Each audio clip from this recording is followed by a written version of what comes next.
perbuatan zalim. Ya, ya baik.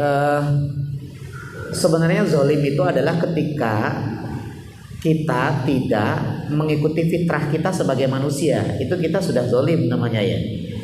Jadi kemarin sudah kita bahas di dalam apa itu ya? Saya lupa di sini apa bukan di sini. Di dalam surat Ar-Rum ayat yang ke-30 Allah itu kan mengatakan fa'aqim wajhaka lid-dini hanifa fitratallahi allati fataran nasa 'alaiha la tabdila li khalqillahi dzalika dinul qayyim. Jadi fitrah manusia ini oleh Allah diciptakan sesuai dengan ajaran Islam, dibangun di atas dasar ajaran Islam. Maka kalau orang tidak melakukan sholat, dia bukan saja keluar dari Islam, artinya dia bukan saja menyimpang dari ajaran Islam, tapi dia juga telah menyelisihi fitrahnya sebagai manusia. Kalau orang berbuat kasar, bukan saja dia telah menyimpang dari ajaran agama, tapi juga dia telah menyelisihi fitrahnya sebagai manusia. Jadi sesungguhnya untuk mengukur kita ini zalim atau tidak, apakah yang kita lakukan ini menyimpang dari syariat agama atau tidak. Ketika menyimpang dari syariat agama, berarti kita telah melakukan zalim. Mungkin zalim terhadap diri sendiri, mungkin zalim terhadap orang lain. Ya, kalau kita tidak sholat, itu urusan kita dengan Allah. Berarti kita zalim terhadap diri kita sendiri.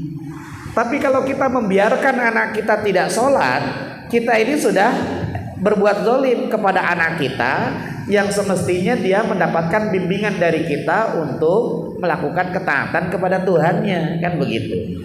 Jadi mengukur zalim itu sesungguhnya ketika kita sudah menyimpang dari syariat agama, itu kita sudah zalim, begitu.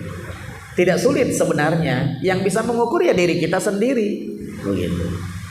Ya, karena kalau berdasarkan penilaian manusia, bisa jadi setiap orang itu merasa terzolimi gitu ya. Setiap orang gajinya kecil di kantor ya, terzolimi. Padahal kecil dan besar itu relatif, kan begitu.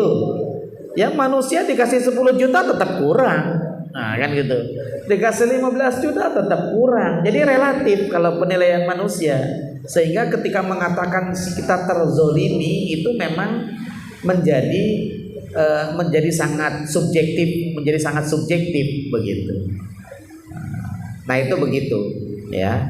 Kalau misalkan ada tata aturan, misalkan di negara ini ada undang-undang, lantas rakyatnya dizolimi karena pimpinannya menyelisihi undang-undang yang sudah disepakati, itu jelas kezolimannya, kan begitu. Di kantor ada aturannya, tetapi pimpinan kantornya tidak menerapkan sesuai dengan aturan yang sudah disepakati, itu juga namanya jelas terzolimi.